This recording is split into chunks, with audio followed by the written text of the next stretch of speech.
Keluarga korban penculikan dan penghilangan tahun 1997 hingga 1998 mengaku lelah di prank Joko Widodo atau Jokowi setiap pemilu 5 tahun sekali.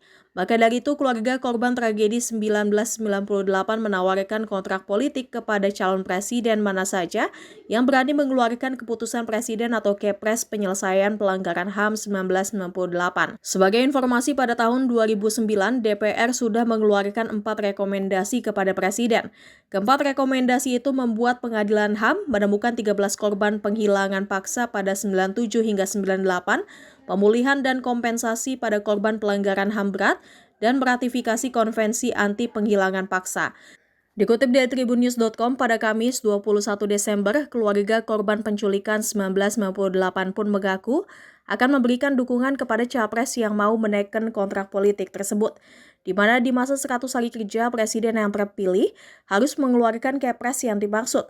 Abdul Hakim, anak dari Hakim Hamdun yang diculik pada tahun 1997, mengatakan bahwa kontrak politik itu diajukan sebab keluarga korban lelah dibohongi setiap pemilu. Misal saja, kata Abdul, dikala Presiden Jokowi 2 kali mengikuti pemilu, setelah terpilih kasus kembali dilupakan. Sementara itu, adik Wiji Tukul, Wahyu Susilo, menyebut bahwa keluarga korban menjadikan pemilu yang lalu sebagai pelajaran, di mana di pemilu saat ini mereka tidak mau lagi terkena prank oleh capres seperti di masa Jokowi kampanye dulu. Diketahui hingga saat ini kasus pelanggaran HAM berat di masa lalu belum kunjung terselesaikan.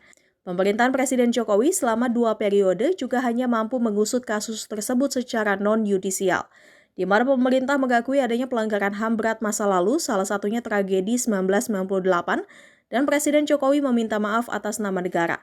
Namun hingga kini, siapa dalang dari pelanggaran HAM dan sosok yang harus bertanggung jawab masih belum kunjung menemukan jawaban.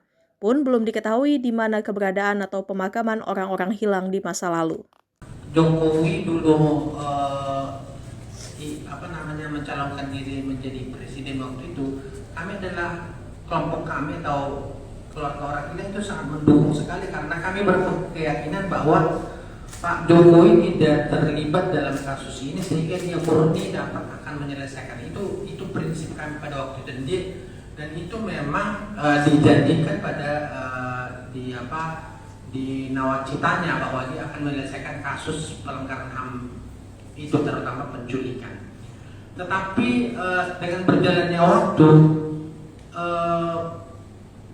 namun sampai periode pertama pun belum ada tanda-tanda. Sedangkan kami hampir setiap Kamis itu Kamisan dan berbanyak surat yang kami lakukan baik secara pribadi maupun kelompok tidak pernah digubris. Terus kemudian pada periode kedua kami diundang. 2 kali kami diundang ke sana oleh Pak Jokowi dan itu di istana dan kami datang sendiri dan beliau juga mengatakan bahwa ini akan diselesaikan. Bahwa itu di sampingnya Pak Muldoko dan dia bilang ini Pak Muldoko sebagai ketua tim penyelesaiannya dan progresnya nanti dapat ditanyakan langsung kepada Pak Muldoko. Itu adalah kata-kata beliau pada saat kami diundang ke istana yang kedua kalinya itu. Nah, namun sampai dengan menjelang akhir periode juga belum ada dan kami juga diundang oleh Pak Muldoko waktu itu ke rumahnya yang di Menteng itu. Kami diundang ke sana dan hanya mengatakan bahwa itu akan diselesaikan. Tapi tidak ada